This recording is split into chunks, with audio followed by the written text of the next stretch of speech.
Get ready, Nashville! The zoo's newest adventure, Leopard Forest, opens Friday, June 20th. Come explore 4 immersive habitats featuring colobus monkeys, klipspringers, DeBrazis monkeys, and the return of the majestic Maasai giraffes. And don't miss the stars of the show, critically endangered Amur leopards. Come to the zoo on June 20th for the ribbon cutting at 9:30 a.m. The first 2,000 guests get a free Leopard Forest bandana. And check out the zoo's social media and look for the Seeing Spots Challenge for a chance to win a zoo membership. Adventure awaits. Today on CityCast Nashville, there's a 41-foot golden goddess standing inside the Parthenon in Centennial Park, and this month she turns 35. That's right, happy birthday, Athena. To commemorate this special occasion, we're talking with Parthenon curator Jennifer Richardson about how she was built, what she represents, and why this ancient goddess still matters to Nashville. It's Monday, June 9th. I'm your host, Marie Cecile Anderson, and this is what Nashville's talking about.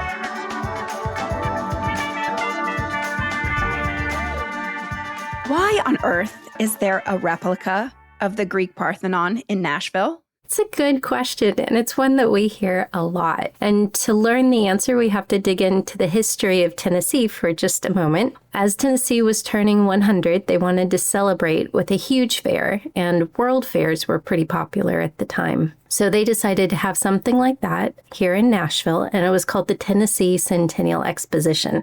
Now, at the time, Nashville was considered this great place of learning and culture, and it had earned the nickname the Athens of the South. So as plans were being made for this exposition, they decided to have a building represent the city of Nashville.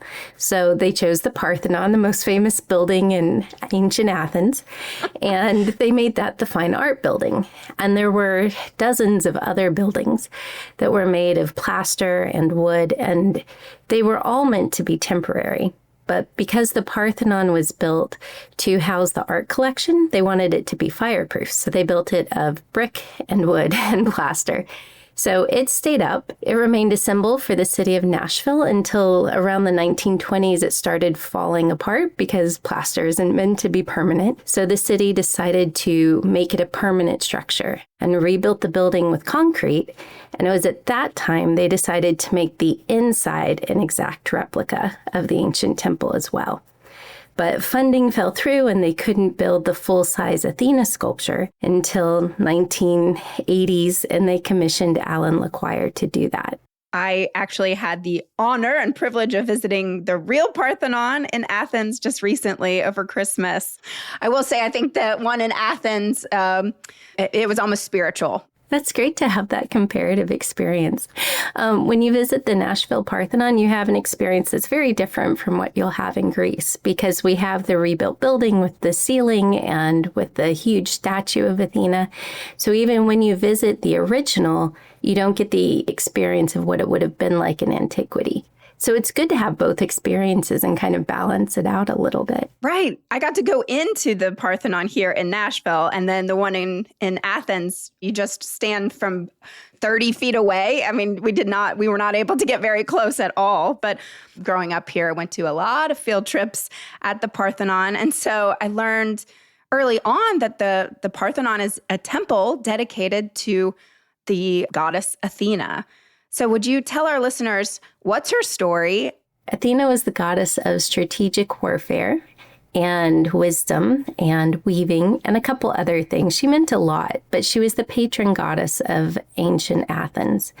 And that's maybe how they got their name. There's a little debate about whether the city was named first or whether it was named because she became their patron goddess. The temple of the Parthenon is supposed to be like her home, in a sense, like her space to dwell among people. Not that they thought that the ancient sculpture was a living being, but it was a symbol of like civic pride and a celebration over their many military victories, which they credited to Athena. And then does Nashville have any connection to Athena? Now, it's more loosely connected to Athens as a place of art and culture and learning. And in the 1880s, we had over 81 institutions of learning, which was pretty impressive in the South. In the center of Nashville's Parthenon is this giant sculpture of Athena. and it's a replica of an ancient Greek monument. She's 41 feet tall, the tallest indoor statue in the U.S., is that right? That's right. In the Western world is what we often say. I've been trying to look that up and see. I want to say there's something over in Indonesia, maybe, that's the largest indoor sculpture. So it's not quite us, but we'll say in the Western world. And our Athena here in Nashville is celebrating her 35th birthday. So let's get into Athena. How was she built? Well, that's one of the big questions. People look at the large bronze doors and they ask if we carried her inside, which makes a lot of sense, right? Because they see her as one whole piece. But since that's one of the most common questions we got, I thought this would be an excellent way to celebrate her birthday. On June 13th, we'll open a show called Goddess in Progress, and it tells the story of how Alan LeQuire designed Athena Parthenos and built her first as a small, 12-foot draft, and then as a 4-foot model, and then as an 8-foot model in clay, and then cast each of the panels and reconstructed her inside our building. It was a long process. It took him about 9 years. On May 20th of 1990, they unveiled Athena, and according to the Parthenon and Alan LeQuire, she wasn't complete yet because she was mostly just the white color of the gypsum cement that he used. The ancient sculpture was covered in gold, so that was a really important part. And her skin areas were made out of ivory, and there were crystals and things used for other parts of her.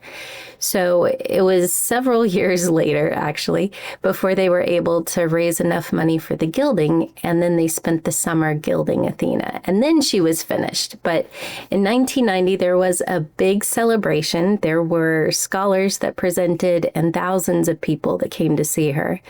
And from what I understand, there was a kind of an internal celebration when the gilding was finished, but they didn't have quite the fanfare of that original unveiling. Well, I had a very good friend who was an intern over that summer, and her job was to help paint Athena. So one day I was talking to her and she said that she was being mounted from the ceiling and helping on to the paint. Scaffolding. Yeah. It was such a funny, cool story from 20-something years ago that I remember that whenever I do go to see Athena, I remember my friend was one of the many people that helped paint Athena.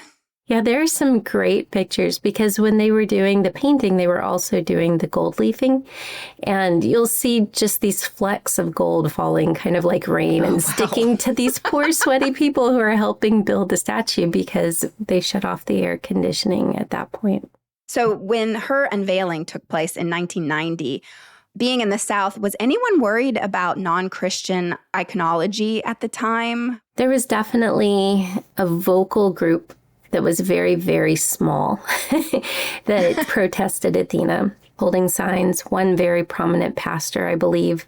And there were lots of letters that were written, and we still get people protesting her occasionally. And there's misconceptions that government funds were used, but in general, I think people were very proud of the accomplishment of reconstructing an accurate replica. And everybody in Nashville knows that this isn't actually a temple. It's a museum that does what's now called experimental archaeology, where you recreate what you can of history to better understand the people and the artists and architects of that time.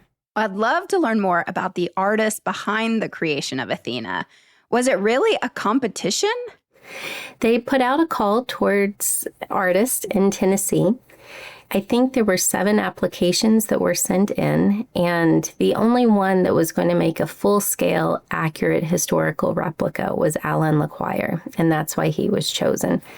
He was a very young artist. He was in his 20s at the time. This was at the beginning of his career, and he had an idea for how to do it pretty quickly, and plans changed. When you work with city government, things come up, and when you work with a historic building, things always come up. So there were some adjustments that turned his very short timeline into a multi-year timeline. The Athena statue itself, her hand is sticking out and there's a person in it. Who is that? In Athena's hand is Nike, the goddess of victory. It's because Athena is so strategic in her planning and her warfare. She's always victorious, and that's what Nike is, the goddess of victory. So if you wear Nike shoes or you're used to the Nike swoosh, that's the wing of Nike, or Nike, sometimes she's called, and you're wearing the shoes of victory. And then she has a shield next to her that's gigantic. And is Medusa on the shield as well? What else is on there? That's right. On the outside of the shield, there's the battle between the Athenians and the Amazons. And if you look close at the top, very few people actually see this, but there's a little Parthenon on there because they're fighting on the Acropolis. And in the center is Medusa's head, because in some of the writings, the head of Medusa was either on Athena's breastplate or her aegis, or it was on her shield. So here we have it in both places.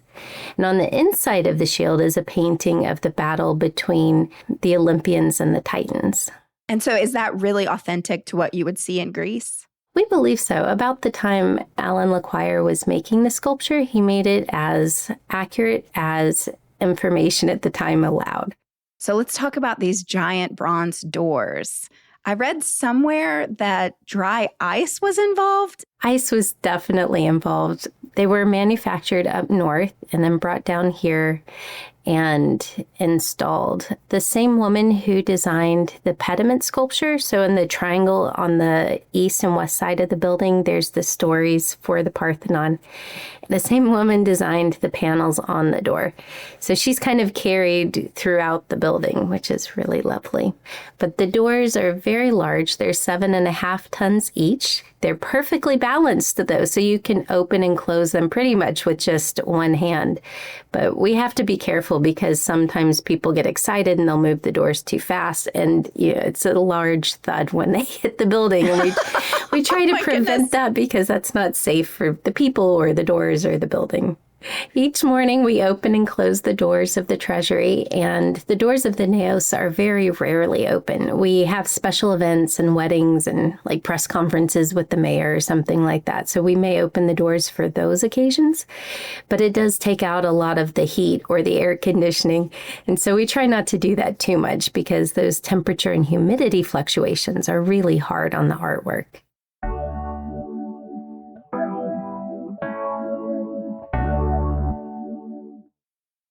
To celebrate Athena's 35th birthday, you're letting Alan take over the entire museum. The first time an artist has ever been given this honor. He's making 24 giant sculptures for this. Please tell us what to expect when we go visit this. Well, now it's actually closer to 32. At the last minute, at the last minute, he started adding more. He just couldn't quite stop. I think he'd always kind of had in mind to do a few extra. So I started talking with Alan and his wife, Andre, about the possibility of doing an exhibit about the construction of Athena. And then we started talking about how interesting it would be to also include new work by Alan. And he's built his career on commissions, people asking him to do a portrait of somebody. And so what I was very excited to do was offer him a chance to make new work without any of those limitations, no historical limitations or anything like that. So it's a really magnificent thing to see this same artist, like at the full maturity of his career, creating art that he wants to create almost for the first time on this large scale. And how long will he be taking over? It'll be a very special opportunity, and you really have to make plans to come because it'll open on June 13th and go through mid-September. So if you wait too long, you won't be able to see it. We have extended the run of many of our exhibits, but this one, it's so large, we couldn't have it for more than a few months. Well, I think it's really exciting because as a Nashvilleian, like I said, I've visited the Parthenon so many times. And now to see something so different and unique, and especially from Alan Lequire, who has kind of become Nashville's go-to sculptor. He's also done the roundabout at Music Row, or my mom likes to refer to it as the Dicks, and the Women's Suffrage Memorial that lots of tourists go visit and take pictures with. It's really neat that he really has been celebrated in our city. It is. I feel like this exhibit is kind of his way of celebrating the city as well. He decided to emphasize women in this exhibit. Almost all of the figures are women. There's a few torsos that'll be in the treasury that are not, but in general, they're all women. And he also wanted to focus on real women. When he's discussing that, he's thinking not mythological people, not ideals. He's thinking of human women doing real work and good in the world. So there's people like Diane Nash. There's Dr. Dorothea Brown. There are people that are very strongly connected to Nashville that have done a lot of good work in civil rights and for humanity included in this exhibit. Wow, that's so amazing. I cannot wait to come visit. When did the Parthenon convert into an art museum? That's an excellent question and has been kind of at the heart of research that I've been doing within the last year. Yeah, because when they were rebuilding the building in the 20s, it was kind of unclear what the building was going to be for. Like they knew they wanted it to be a permanent structure, but there was discussion about making it like a library, kind of reading area or a temporary art space. When the building was reconstructed on the exterior, they had purchased a set of casts from the Victorian Albert Museum. And the casts are the Parthenon marbles that are now in the British Museum and the Acropolis Museum, and some are in the Louvre as well. But we had this permanent and complete collection of casts, which is highly unusual. And the city understood that that was a very valuable thing to have and should probably be part of an art collection. And then in 1926, we had a boy who had grown up here in Tennessee and had moved to Illinois. He made a lot of money in insurance, and he came back for the Tennessee Centennial Exposition. He was a philanthropist, and he brought a group of young girls who had been trained to perform for people, and they were so welcomed at the exposition. He wanted to thank the city and the state, so he made a donation, a total of 63 works of art. And the only stipulations that he gave was that his name was not to be released until he died. He didn't want any attention and he didn't want any trouble up in Illinois, where he was very well connected to the art scene up there. And he also wanted it in a permanent fireproof building, which at that time was hard to find in Nashville. But he knew that they were reconstructing the Parthenon, which is where he had seen art at the exposition. So it made sense, and there were agreements made between the Metro Parks Board and this mysterious benefactor. And we received the art, and now it's the James Cowan Collection of American Art. And that was the basis of our permanent collection and why we really became a museum. But I love the storytelling that we can do in the Cowan collection, because these artists were phenomenal people and the works they made were really tremendous. And it's a great gift that we have them in the city. And it's the city's art collection, which I think a lot of us forget. This isn't a private museum. This isn't a rich family's collection. This is the collection of the people of Nashville. So we're the city's museum. I had the pleasure of visiting the Parthenon recently, and one thing I noticed is that the educational plaques around Athena were translated in English and Spanish. When did that happen? Is it because you're seeing an influx of tourists from all over the world? In part, when I became curator, we decided to make some really significant changes to how long the exhibits were running and how we told the story of the Parthenon. And accessibility is really important to us, whether that's mobility or vision or hearing, like whatever that is that we can do to help people connect to history and the art, we want to do that. What do Greeks think when they visit?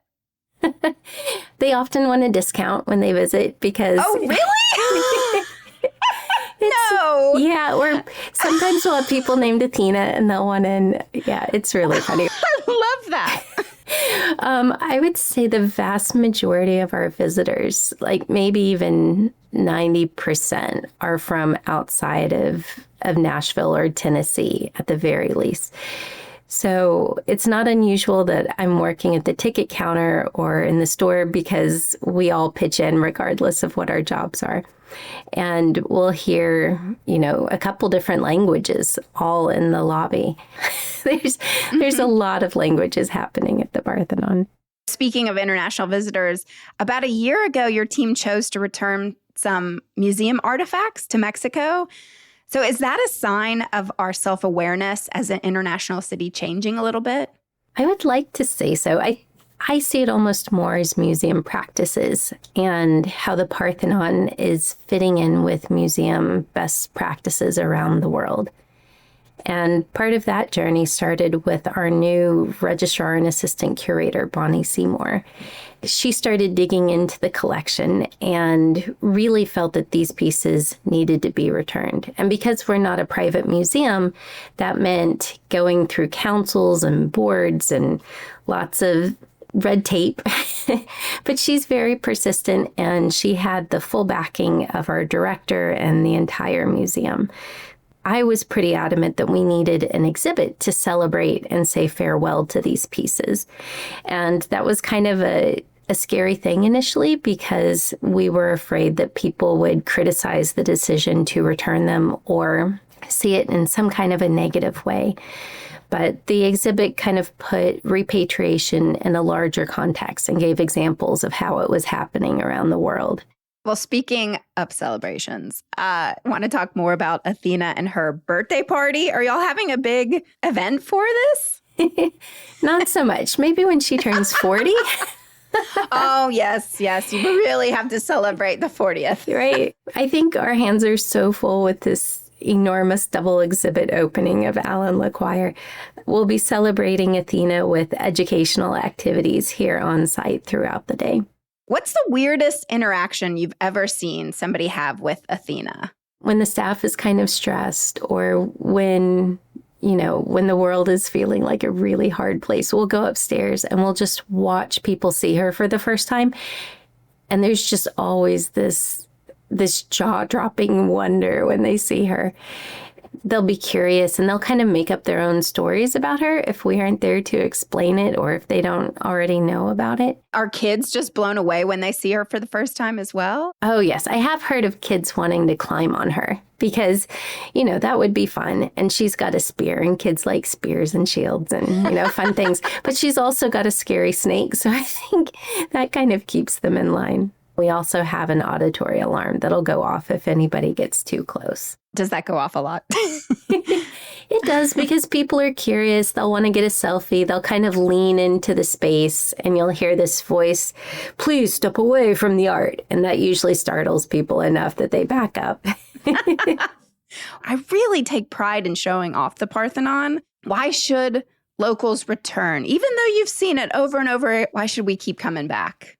Well, you are asking the curator, so I'm going to say it's the exhibits. Yes. Because even though the building doesn't change, the exhibits do change. We really want to welcome locals back into the city's museum. Do you have somewhat of an emotional connection to Athena? I kind of do. Really? Well, yeah, I mean, she's really big. And when we come in the morning and it's dark and you're walking in the dark up there to go turn on the lights and unlock the doors, you kind of have to make your peace with her size and that stare that she has.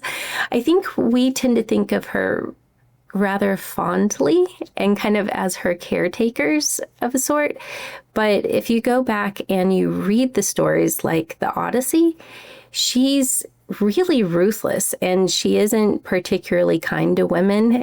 And, there's some really hard parts of those stories to reconcile with the piece that we have upstairs. Well, again, listeners at home, please come visit Athena. It's her birthday. So come by, say hello, wish her happy birthday. And again, Jennifer, this has been so special. It really has gotten me excited to come back and visit. So thank you for joining us today. Thank you, and we look forward to seeing you at the Parthenon.